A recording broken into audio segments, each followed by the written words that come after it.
नमस्कार, स्वागत है आपका पार प्रभात में। आपके साथ मैं हूं अंजलि भंडारी और क्या कुछ खास रहेगा इस बुलेटिन में आज, उस पर सबसे पहले नजर डालते हैं।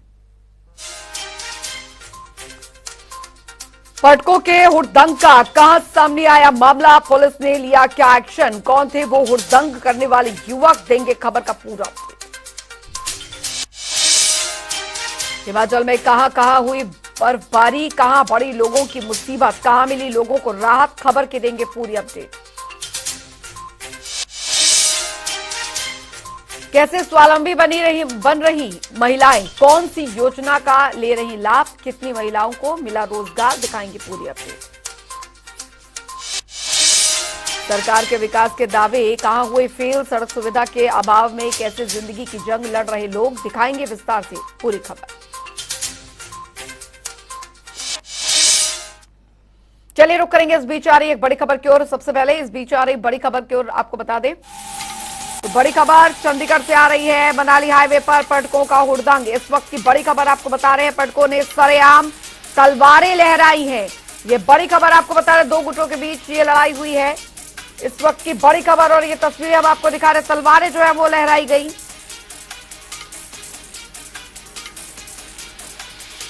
तो सुंदरनगर के डीएसपी दिनेश कुमार की प्रतिक्रिया इस बीच सामने आई है।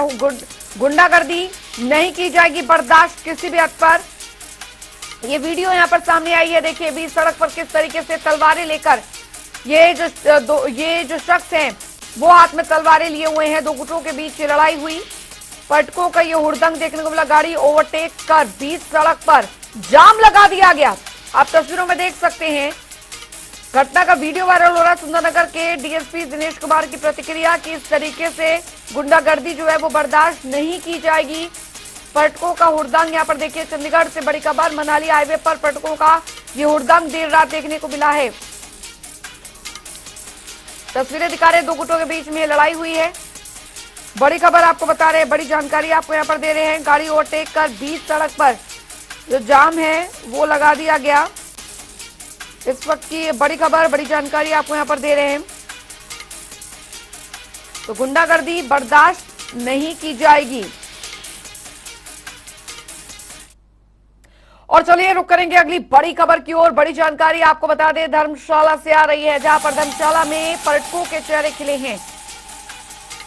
पर्यटन स्थल नड्डी में बर्फ गिरी है। पर्यटकों ने बर्फ का मजा वो काफी ज्यादा उठाया है। बर्फबारी से कारोबारियों की उम्मीदें अब किसी हद तक बढ़ी हैं। किसानों के लिए भी वरदान बनी है बर्फबारी।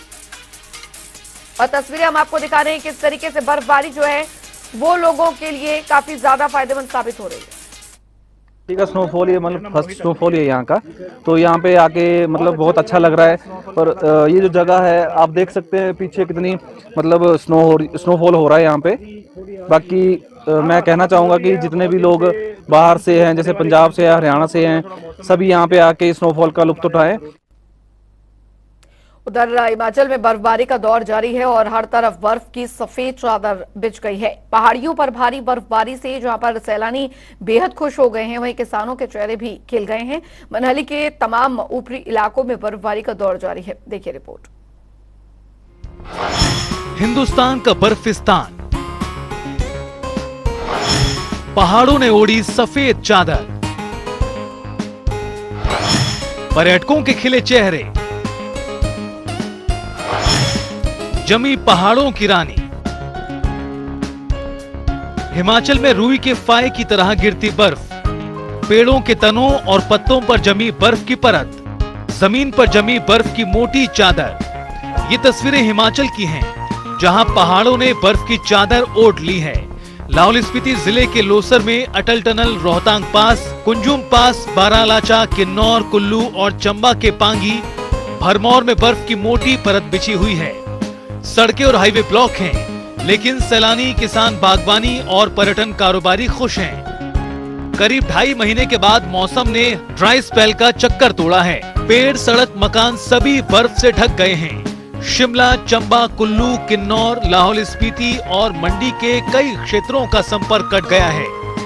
बर्फबारी होने से शिमला में ठंड भी काफी बढ़ गई है। कई जिलों में न्यूनतम तापमान माइनस में है। शिमला में 1 डिग्री सेल्सियस, नारकंडा में -2.5 डिग्री सेल्सियस, केलांग में -1.8 डिग्री सेल्सियस, कुफरी में -1.3 डिग्री सेल्सियस, डलहौजी में -0.3 डिग्री सेल्सियस, मनाली में 0.4 डिग्री सेल्सियस, रिकांगपिओ में 0.5 डिग्री सेल्सियस, कसौली में 2.6 डिग्री सेल्सियस, सोलन में 3.5 डिग्री सेल्सियस तापमान। हिमाचल में पिछले 24 घंटे के दौरान ताजा हिमपात के चलते 275 रोड बाधित हुए हैं। बर्फबारी के कारण शिमला से लेकर किन्नौर तक रोड बाधित हैं। वहीं उपायुक्त आशुतोष गर्ग ने बर्फबारी होने के बाद सैलानियों को लेकर एडवाइजरी जारी की है। स्नोफॉल जो है इस पीरियड में हुआ है, एंड ऑल्सो सोलंग एरिया में भी लगातार जो है वो बर्फबारी हो रही है। तो इसकी वजह से जो हमारा जलोड़ी रोड है वो तो ऑलरेडी पहले भी पिछले कुछ दिनों से बंद ही था, उसका स्टेटस अभी भी सेम है। और इसके अलावा टनल के थ्रू भी अभी आवाजाही जो पॉसिबल नहीं है। ऑल्दो जैसे ही मौसम में थोड़ा सा बर्फबारी के इस दौर में रुकावट आएगी तो बीआरओ द्वारा उसको बहाल किया जाएगा।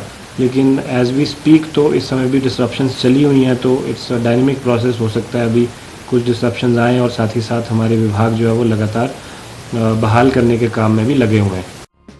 बर्फबारी जहां किसानों और बागबानों के लिए अमृत के समान है, तो वहीं दूसरी तरफ प्रशासन ने पर्यटकों और स्थानीय लोगों को पहाड़ों सहित नदी नालों के करीब नहीं जाने की हिदायत दी है। इसके अलावा ग्रामीण इलाकों में बिजली के कारण भी परेशानियों का सामना लोगों को करना पड़ रहा है। किन्नौर जिला में बीती रात से ही बर्फबारी का दौर जारी है, जो थमने का नाम नहीं ले रही है। जिला किन्नौर के ऊंचाई वाले ग्रामीण इलाकों में करीब 4 से 5 इंच बर्फबारी की सूचना है, जिसके बाद जिला किन्नौर के ऊंचाई वाले कई ग्रामीण इलाकों में सड़क संपर्क मार्ग भी अवरुद्ध है। प्रशासन की ओर से सुबह ही एक एडवाइजरी जारी की है, जिसमें पर्यटकों समेत स्थानीय लोगों को अब ऊंचाई वाले पहाड़ी इलाकों पर जाने से भी सख्त मनाही की है, क्योंकि बर्फबारी के चलते जिला की ऊंची पहाड़ी पर अब ग्लेशियर इत्यादि का भी खतरा लगातार बना रहता है। इसके अलावा प्रशासन ने पर्यटकों को फिलहाल जिस भी पर्यटन क्षेत्र में रुके हुए हैं उन्हीं पर्यटन क्षेत्रों में रुकने का आग्रह किया है, क्योंकि बर्फबारी के चलते जिला किन्नौर के कई इलाकों में भूस्खलन इत्यादि भी हो सकता है। जिला किन्नौर में बर्फबारी के चलते कई इलाकों में पीने के पानी के सभी जल स्रोत जम चुके हैं, जिसके चलते जिला के कई इलाकों में अब पीने के पानी की समस्याएं भी लगातार बनी हुई है। किन्नौर प्रशासन की ओर से जिला दंडाधिकारी किन्नौर सुरेंद्र सिंह राठौर ने पर्यटकों समेत जिला किन्नौर के लोगों से आग्रह किया है कि जब तक मौसम अनुकूल नहीं हो जाता तब तक सफर करने से परहेज करें, ताकि बर्फबारी के दौरान होने वाले आपदाओं से पर्यटकों समेत स्थानीय लोगों को बचाया जा सके। जनता टीवी के लिए किन्नौर से अनिल नेगी।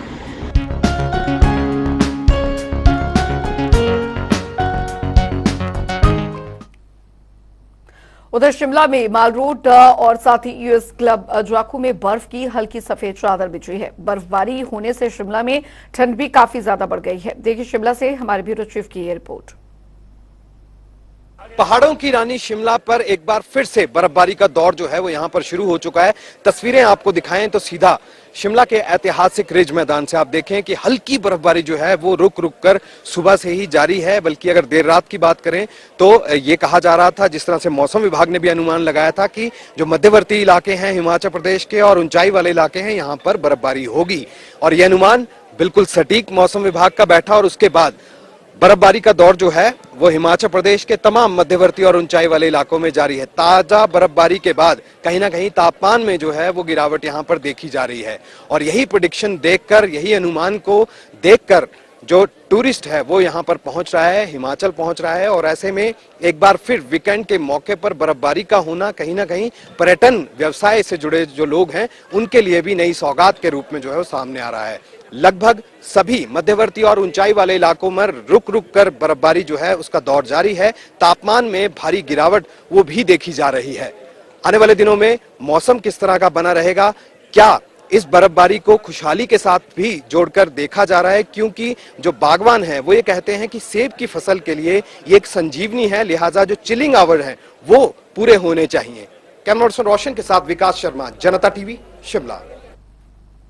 उधर देवभूमि हिमाचल के परिवारों को राज्य सरकार द्वारा चलाई जा रही कल्याणकारी योजनाएं वरदान साबित हो रही हैं। केंद्र और हिमाचल प्रदेश सरकार की विभिन्न कल्याणकारी योजनाओं से जहां पर जनता को लाभ हो रहा है, तो दूसरी तरफ मंडी जिले की महिलाएं भी योजनाओं का लाभ लेकर स्वावलंबन अपना रही हैं। मंडी में SC/ST विकास निगम से महिलाएं कटिंग, टेलरिंग जैसे प्रशिक्षण प्राप्त कर अपना व्यवसाय कर रही हैं और साथ ही अन्य बेरोजगारों को रोजगार भी दे रही हैं। स्वरोजगार का सपना पूरा, स्वावलंबी बन रही महिलाएं, कम ब्याज पर कर रही व्यवसाय। मंडी में SC/ST विकास निगम की योजनाएं कामकाज करने वाली महिलाओं के लिए वरदान साबित हो रही हैं। मंडी जिला अंतर्गत सनियाड़ पंचायत निवासी नीलिमा देवी बताती हैं कि उन्होंने SC/ST विकास निगम से कटिंग, टेलरिंग का प्रशिक्षण हासिल किया। इसके बाद उन्होंने निगम से ही लोन लेकर सिलाई मशीनें खरीदी और अब वो एक सिलाई सेंटर चला रही हैं। सेंटर में आसपास के गांव की महिलाएं और लड़कियां उनसे प्रशिक्षण ले रही हैं। नीलिमा ने सरकार को विभाग के इस प्रकार की तमाम योजनाओं के लिए धन्यवाद किया।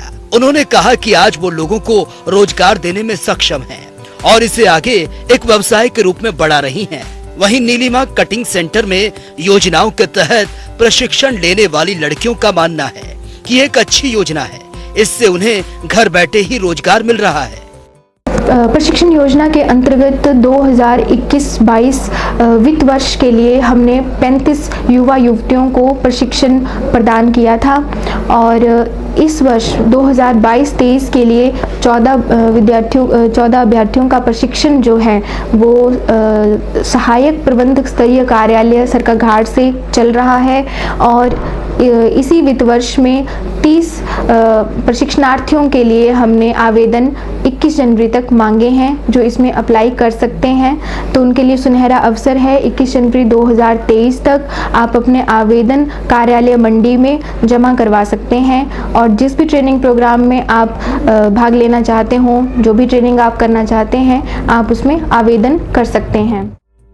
वहीं SC/ST विकास निगम मंडी की जिला प्रबंधक नीलम ने बताया कि निगम विभिन्न प्रकार की योजनाओं से महिलाओं को सुदृढ़ बनाने का प्रयास कर रहा है, जिसमें महिलाओं और SC/ST से संबंधित पात्र लोगों को निःशुल्क प्रशिक्षण तो दिया ही जा रहा है, साथ ही अपना व्यवसाय करने के लिए न्यूनतम दरों पर लोन भी मुहैया करवाया जाता है।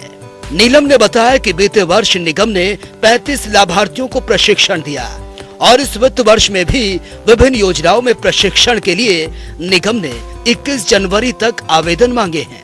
मैंने 98 से लेकर 99 तक वो SC/ST कॉर्पोरेशन की तरफ से मैंने वो ट्रेनिंग की है और मैंने उसके बाद वो लोन के लिए अप्लाई किया था, मशीनें ली मैंने और मैंने सेंटर अप्लाई किया था पिछले फरवरी में। ये काम ऐसा है, घर बैठ के कर सकते हैं, अच्छा सिलाई का काम है, जैसे मर्जी कर लो, घर बैठ के दुकान डाल लो, जो मर्जी। महिलाओं के लिए बहुत अच्छा है ये काम। SC/ST कॉर्पोरेशन फंड के अंतर्गत सिलाई कढ़ाई का प्रशिक्षण ले रही हूँ और इससे जो है हमें सरकार से एक भत्ता भी मिलता है और यह सरकार की बहुत अच्छी नीति है। मैं चाहती हूँ कि और भी लोग इस नीति का अच्छे से फायदा उठाए। खुद कुछ करना, मतलब सिलाई अपनी दुकान, शॉप या कुछ भी खोल सकती हूँ और इसमें हमें हर महीने 500 रुपये भत्ता मिलता है और मैं औरों से भी निवेदन करती हूँ कि वो भी सिलाई के लिए अप्लाई करें ताकि वो अपना रोजगार कर सकते हैं। बता दें कि साल 2022 और 23 के लिए 14 युवाओं का प्रशिक्षण चल रहा है और 30 अन्यों को निगम के तहत प्रशिक्षण लेने का मौका मिल रहा है, जो काबिले तारीफ है और जिसकी प्रदेश में सराहना भी हो रही है। ब्यूरो रिपोर्ट, जनता टीवी। ही सरकारें विकास के बड़े बड़े दावे करती हूं, लेकिन आज भी जाने कितने ही लोग मूलभूत सुविधाओं से भी वंचित हैं। हिमाचल प्रदेश के कुल्लू के दुर्गम गांव मैल के लोग आज भी सड़क सुविधा से वंचित हैं, जिस कारण उन्हें बहुत परेशानी झेलनी पड़ती है। खासकर जब कोई व्यक्ति बीमार हो तो उसे अस्पताल पहुंचाना बहुत बड़ी चुनौती होती है। देखिए रिपोर्ट। जिला कुल्लू के कई दुर्गम क्षेत्रों के लोग आज भी नारकीय जीवन जीने को मजबूर हैं। सड़क सुविधा न होने के कारण जहां लोगों को हर जरूरी सामान पीठ पर ढोकर लाना पड़ता है, वहीं बीमारी की हालत में जीवन और भी कठिन होता जाता है। अधिकतर लोगों की सांसों की डोर तो पैदल चलते ही छूट जाती है। ऐसा ही एक दिल दहला देने वाला मामला सामने आया है, जहां भारी बर्फबारी के बीच गाड़ा पारली पंचायत के मैल गाँव की एक महिला बबली देवी के पेट पे तेज दर्द उठा। परिवार के लोग बेहद परेशान थे। बर्फ के बीच न तो रास्ता नजर आ रहा था और न ही मंजिल। महिला को बचाने के लिए परिवार के लोगों ने साहस दिखाते हुए उसे पीठ पर ढोकर भारी बर्फबारी के बीच मुख्य सड़क तक पहुंचाया। सर्द मौसम, भारी बर्फबारी, रात का घना अंधेरा और उबड़ खाबड़ रास्ते, दर्द से कराहती महिला के परिवार वालों के लिए पहाड़ी क्षेत्र में मुसीबतें भी पहाड़ जैसी ही थी। जो मुसीबतें लगातार हर बढ़ते कदम के साथ बढ़ती ही जा रही थी, पर परिवार के लोगों ने हिम्मत नहीं हारी और महिला को 8 किलोमीटर तक पीठ पर ढोकर ही सड़क तक पहुंचाया और उसके बाद सड़क मार्ग द्वारा 70 किलोमीटर दूर कुल्लू पहुंचाया। गनीमत रही कि वक्त रहते महिला को अस्पताल पहुंचाया जा सका, जहां महिला का उपचार चल रहा है। महिला के भाई संतोष ने बताया कि उनकी पंचायत के किसी भी गांव में सड़क सुविधा नहीं है, जिस कारण यहाँ के लोग सदियों नरकीय जीवन जीने को मजबूर हैं। सर, बहुत कठिनाइयों का सामना हमें करना पड़ रहा है। हम रात को बहुत बर्फबारी के बीच में आए और रास्ता भी बहुत खराब था और पेशेंट को हमने पीठ पर उठा के लाया और हमें रोड तक कम से कम 8 किलोमीटर पैदल आना पड़ता है। सर, ऊपर से मौसम बहुत ख़राब था, बहुत बर्फबारी के बीच। एक तो घर में सर आजकल ठंड बहुत है, ठंड के कारण हमें 2-3 आदमियों ने मरीज को रोड तक पहुंचाया। सरकार से सर हमने कई बार मांगे रखी रोड की जैसे सर हमने रोड की मांगे रखी तो उस टाइम सब, जिस टाइम इलेक्शन होते तो उस टाइम रोड के लिए सब बोलते कि हम रोड करेंगे। जब इलेक्शन ख़त्म होते तो हमें कोई भी नहीं पूछता है। हमारे बुजुर्गों ने भी इसी तरह कष्ट किया है और हमें भी यही कष्ट करना पड़ रहा है। यूँ तो देश आजादी का 75वां अमृत महोत्सव मना रहा है, लेकिन कुल्लू में इस गांव के लोगों तक आजादी की एक लौ भी नहीं पहुंची है। ग्रामीणों का कहना है कि बीमारी की हालत में मरीजों को कभी कुर्सी पर, कभी चरपाई पर, तो कभी पीठ पर ढोकर लाना पड़ता है। जब भी चुनाव आते हैं तो नेता आश्वासन देते हैं कि उनके गांव तक सड़क पहुंचाई जाएगी, लेकिन चुनाव खत्म होते ही वो अपने किए वादों और जनता के दुख दर्द भूल जाते हैं। देखना होगा कि आखिरकार कब तक यहाँ के लोग इसी तरह से नरकीय जीवन जीने को मजबूर रहेंगे। ब्यूरो रिपोर्ट, जनता टीवी। बढ़ेंगे आगे। उधर नाहन में सांसद सुरेश कश्यप ने केंद्रीय योजनाओं की समीक्षा की। दिशा बैठक की अध्यक्षता करते हुए सांसद सुरेश कश्यप ने कहा कि बैठक में सभी केंद्रीय योजनाओं पर समीक्षा हुई और अधिकारियों से इन योजनाओं के बारे में फीडबैक लिया गया। उन्होंने कहा कि केंद्र सरकार के सहयोग से हिमाचल प्रदेश के लिए ऊर्जा क्षेत्र में आरडीएस प्रोजेक्ट के तहत 3700 करोड़ का बजट स्वीकृत हुआ है, जिसके तहत क्षेत्र में बिजली व्यवस्था को मजबूत किया जाएगा। काफ़ी अच्छी हमारी बैठक रही। चाहे पीडब्ल्यूडी का विभाग है, बहुत सारे जो हमने लास्ट मीटिंग में काम बताए थे या टारगेट्स दिए थे, उस विषय में संतोषजनक प्रगति हमको देखने को मिली है। इसके साथ साथ जो जल शक्ति विभाग है उसमें हमने देखा है कि हमने जल शक्ति विभाग में अच्छा काम किया है। जब हम हर घर नल के माध्यम से जल पहुंचाने का जो माननीय प्रधानमंत्री जी का लक्ष्य है, उसमें हिमाचल प्रदेश काफ़ी आगे बढ़ा है। बाकी कुछ इश्यूज जो थे, छोटे मोटे इश्यूज जो वाटर चैनलाइजेशन की बात है या अन्य कई जगह एक्विजिशन की बात है, जल्दी से जल्दी उसको भी पूरा करके, ताकि दिसंबर 2023 तक का जो इसका पहले सितंबर 2023 का टारगेट था, लेकिन दिसंबर 2023 तक हम उसको कंप्लीट कर सकें, ऐसा हमने निर्देश दिया है। उधर हमीरपुर के केंद्रीय विद्यालय में वर्चुअल माध्यम से केंद्रीय मंत्री अनुराग सिंह ठाकुर ने मेधावी बच्चों की कोटब से परीक्षा पर चर्चा कार्यक्रम के दौरान केंद्रीय विद्यालय हमीरपुर के होनहार बच्चों के अलावा जवाहर नवोदय विद्यालय डोंगरी के बच्चों ने भी परीक्षा पर चर्चा कार्यक्रम में भाग लिया। इस मौके पर केंद्रीय मंत्री अनुराग ठाकुर के द्वारा अपने स्कूल समय के अनुभव को मेधावी छात्रों के साथ साझा किया और साथ ही परीक्षा के समय सौहार्दपूर्ण तरीके से पढ़ाई करने पर बल दिया।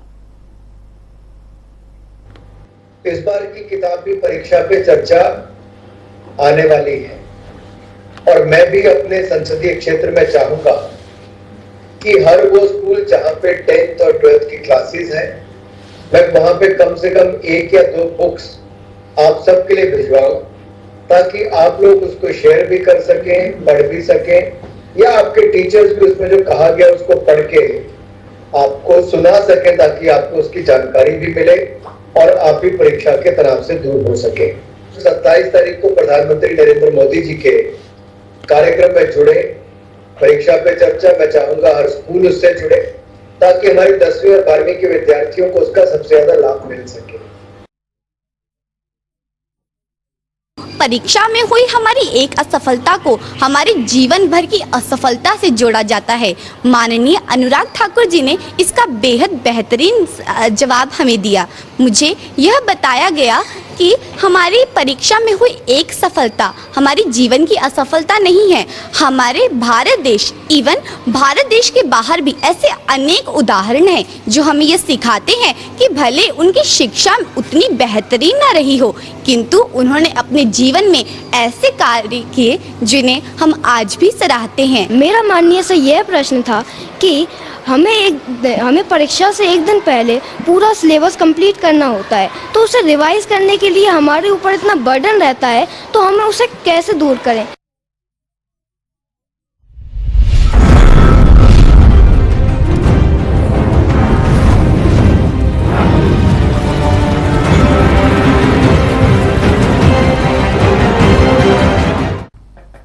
चलिए अब रुक करेंगे 12 जिले 12 खबरों की ओर। झज्जर गिरिपार के ऊंचे क्षेत्रों में देर रात 2 इंच ताजा हिमपात हुआ है। वहीं निचले इलाकों में बारिश का दौर भी जारी है, जिसके बाद अब किसानों के चेहरे खिल उठे हैं। बारिश और हिमपात के बाद तापमान में भी भारी गिरावट दर्ज की गई। खबर नूरपुर से है, जहां पर 2020 बैच के आईएएस अधिकारी गुरसिमर सिंह ने बतौर एसडीएम नूरपुर कार्यभार संभाल लिया है। बता दें आपको कि इससे पहले वे ऊना में सहायक आयुक्त के पद पर कार्यरत थे। वहीं अपना पदभार ग्रहण करने पर गुरसिमरन सिंह ने दरअसल बताया है कि राजस्व कार्यों का तेजी से निपटारा किया जाएगा। साथ ही आम नागरिकों की समस्याओं और शिकायतों का स्थायी समाधान सुनिश्चित करना प्राथमिकता रहेगी। तो आज चार्ज ग्रहण करने के बाद जैसे कि हम जानते हैं कि हमारे नूरपुर सब डिवीजन में जो मेरी जो स्पेसिफिक प्रायोरिटीज रहेंगी, वो मैंने 3 पार्ट्स में इसको सोचता हूँ कि डिवाइड करता हूँ। एक है हमारा रेवेन्यू वर्क, एक है हमारा डेवलपमेंटल वर्क और तीसरा है हमारा लॉ एंड ऑर्डर इश्यूज। तो सबसे पहले तो जो भी हमारे लॉ एंड ऑर्डर इश्यूज होंगे वो हमें चॉकआउट करने होंगे, क्योंकि अभी मैं new to the subdivision हूँ, तो मुझे भी देखना होगा कि हमारे इश्यूज हैं क्या। चाहे वो पार्किंग का इशू है, चाहे वो सैनिटेशन का इशू है, तो वो हमारे स्पेसिफिक इश्यूज हम आइडेंटिफाई करेंगे। और दूसरा रेवेन्यू मीटिंग्स और डेवलपमेंटल वर्क्स, जैसे कि हमारे सीएम साहब ने भी हमें निर्देश दिए हैं कि डेवलपमेंटल वर्क्स में जो डिले है वो सबसे बड़ी प्रॉब्लम है, तो हमें डिले को खत्म करना है और जितने भी हमारे जो प्रोजेक्ट्स हैं, जो ऑनगोइंग प्रोजेक्ट्स हैं, उनको फास्ट ट्रैक करना है। अक्सर अपने किन्नर समाज के सदस्यों को घर घर जाकर नाचते गाते हुए बधाई देते हुए सुना होगा, लेकिन आज आपको इनका दूसरा पहलू भी दिखाते हैं, जहां पर किन्नर समाज के लोग शिव भक्ति में डूबे दिखाई दे रहे हैं। आज हमारे डेरे में भोलेनाथ जी का शिव परिवार हमने आज मूर्ति स्थापना की है। 5 दिन से अनुष्ठान चल रहा था। आज हमारा यज्ञ के बाद उनकी मूर्ति स्थापना हो चुकी है और सभी को मेरा निवेदन है, सभी आए, मत्था टेकें, दुआएं मांगे, परमात्मा सबकी दुआएं पूरी करे। हर हर महादेव, जय भोले। पौंटा साहिब में सनातन धर्म सभा के द्वारा संचालित गीता भवन मंदिर में नव मूर्ति प्राण प्रतिष्ठा महोत्सव का आयोजन हुआ।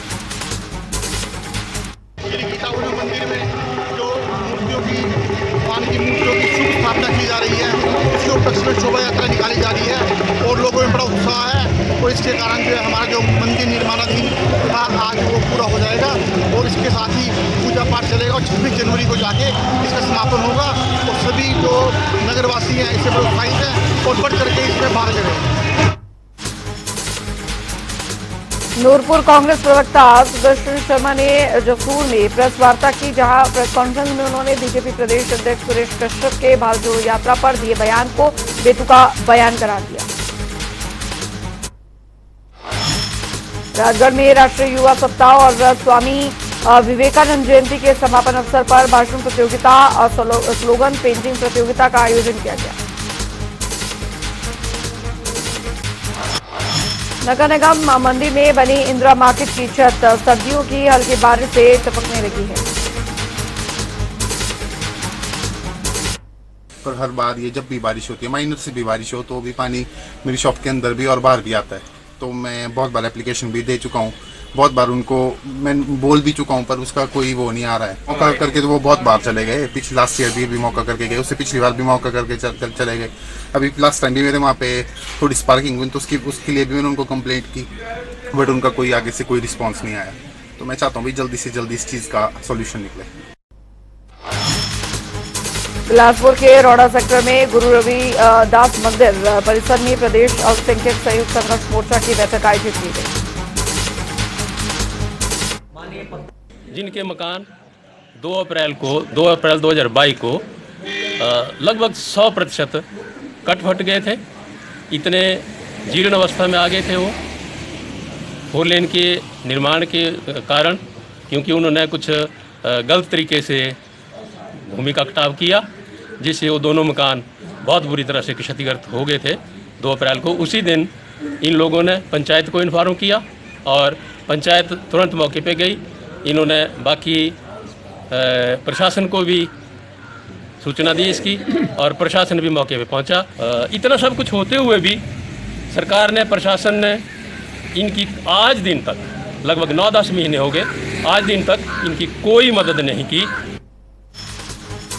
कुल्लू के कई क्षेत्रों में सड़क सुविधा न होने के कारण लोगों को कई दिक्कतों का सामना करना पड़ता है, जहां पर गुरुवार रात भारी बर्फबारी के बीच महलगांव की एक महिला की तबीयत बिगड़ गई, जिसके बाद परिवार के लोगों ने महिला को पीठ पर ढोकर भारी बर्फबारी के बीच मुख्य सड़क तक पहुंचाया। सर बहुत कठिनाइयों का सामना हमें करना पड़ा। हम रात को बहुत बर्फबारी के बीच में आए और रास्ता भी बहुत ख़राब था, और पेशेंट को हमने पीठ पर उठा के लाया, और हमें रोड तक कम से कम 8 किलोमीटर पैदल आना पड़ता है। सर ऊपर से मौसम बहुत ख़राब था, बहुत बर्फबारी के बीच। एक तो घर में सर आजकल ठंड बहुत है, ठंड के कारण हमें 2-3 आदमियों ने मरीज को रोड तक पहुंचाया। सरकार से सर हमने कई बार